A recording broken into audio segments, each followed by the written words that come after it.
Nesse módulo vamos falar sobre o processo de comunicação. Já pensou se o seu líder não conseguisse dizer a você o que ele está pensando? Já se imaginou com um cliente que não sabe dizer o que deseja, qual a sua necessidade? Então, os processos de comunicação eles são extremamente importantes para serem discutidos e entendidos dentro do panorama organizacional. Quando falamos da comunicação, ela serve para partilhar sentimentos, ideias, pensamentos. A comunicação ela pode fazer uma pessoa sorrir, ela pode fazer uma pessoa chorar, ela pode motivar, ela pode desmotivar. Na verdade, a comunicação é esse elo dentro de uma organização. Quando falamos de comunicação enquanto um processo, nós vamos entender que existem aquelas partes mesmo que compõem a comunicação, conhecidas de você. Vamos nesse momento só relembrar. Toda comunicação ela começa com o emissor e ela termina com o receptor. No meio disso aí a gente vai ter a mensagem que está sendo passada, nós vamos ter o canal que está sendo utilizado para que essa comunicação chegue até você, nós vamos ter uma decodificação que está na mão do receptor, ou seja, o que ele está entendendo mesmo sobre o que você está falando. E ainda para fechar o processo de comunicação, nós vamos estar trazendo o feedback aí como algo extremamente importante. O feedback ele vai ser a nossa garantia de que o que foi dito foi entendido da forma correta. Esse é um dos grandes nós da comunicação. Como que o outro vai entender o que eu quero dizer se eu não estou sendo clara, objetiva, se eu não estou cuidando de todos esses processos que envolvem a comunicação? E mais, eu preciso ao final, quando procurar por um feedback, conseguir ouvir também o que o outro conseguiu compreender da mensagem que foi passada a ele. Então assim, nós vamos ter dentro das organizações os fluxos mesmo da comunicação. Nós vamos ter uma comunicação que a gente vai estar chamando de descendente, é aquela comunicação da direção aos seus colaboradores, muito ligadas às normas, aos procedimentos, aos valores e missão dessa organização. Nós vamos ter comunicações que são chamadas de ascendente. Então, a partir de uma reunião onde sugestões, críticas e mesmo feedbacks tenham sido construídos, é importante que o gestor ele leve isso à direção, então ela vai ser ascendente nesse sentido.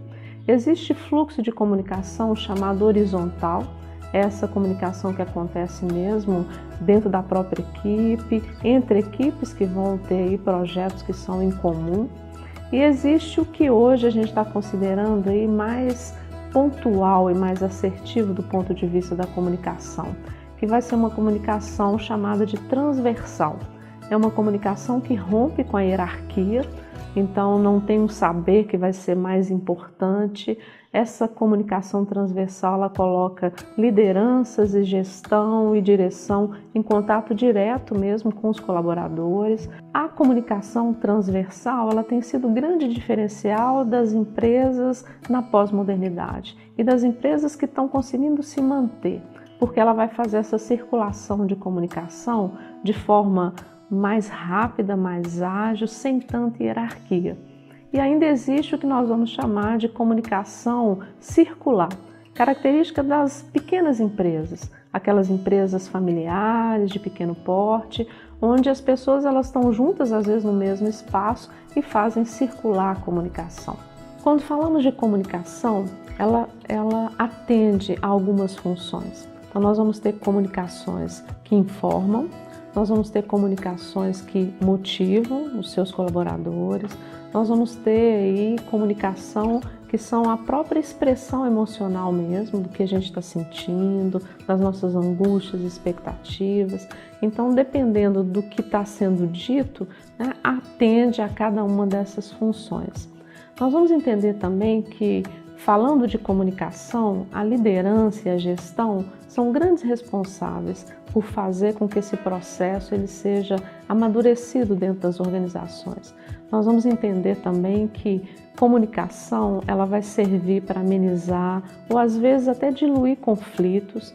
Nós vamos entender que uma comunicação eficaz ela vai fazer com que a equipe se sinta engajada, que uma equipe se sinta motivada para os processos. E a gente sabe que a liderança vai ter que ser esse grande ator organizacional que faça mesmo da comunicação uma meta, que faça dos processos de comunicação algo aí que traga um diferencial a essa organização. Além da comunicação, que a gente vai dizer que pode ser formal ou informal, mas a partir da palavra falada, nós temos a comunicação escrita. Se na comunicação falada nós temos que ter todo um cuidado mesmo, né, para que o que estamos falando seja aí bem dito, né, e tenha chances de ser entendido por quem nos escuta, na comunicação escrita esses cuidados eles precisam acontecer também. A escrita ela precisa ser uma escrita coerente, clara, coesa, pertinente. Independente dos canais onde essa escrita vai utilizar para circular dentro da organização, ela precisa ser cuidada. Um outro ponto importante também é da gente pensar que a comunicação ela não é só a partir da palavra falada e a partir da palavra escrita. Tem aí o que os pesquisadores chamam da comunicação não verbal. E as pesquisas elas apresentam um dado muito interessante. Mais usamos da comunicação não verbal do que da comunicação verbal. Então precisamos de uma atenção aí a ela também. Quando a gente fala da comunicação não verbal, nós estamos dizendo dos gestos que nós utilizamos aí para nos comunicar. E é interessante também, principalmente para a psicologia, a gente entender que a comunicação verbal ela passa muito por nossas manifestações inconscientes. É como se você, enquanto comunicador, não tivesse muito controle. É como se o seu corpo ele respondesse aí aos seus processos mentais. Além dos gestos, a própria postura de quem está comunicando. É interessante também a gente pensar que essa postura ela precisa ser coerente com o que está sendo dito. Então, em alguma fala, é comum às vezes, como são processos inconscientes, a pessoa que está comunicando, ela está dizendo, por exemplo, que não acredita ou que acredita no que você está falando, mas ela faz um gesto. Não, eu acredito, né? Eu estou entendendo e confio. Ao pensarmos nos entraves à comunicação, principalmente a comunicação verbal, nós precisamos dar uma atenção especial quando a fala ela não tem uma vazão ou quando ela não é acolhida dentro dos espaços organizacionais. Então é comum acontecer o que a gente vai estar chamando de boatos, né? Então o boato ele vai sinalizar que a comunicação de uma organização ela está fragilizada. O boato ele serve para, de uma certa forma, compor o que falta. Então vamos imaginar uma situação onde está se dizendo de uma crise na organização.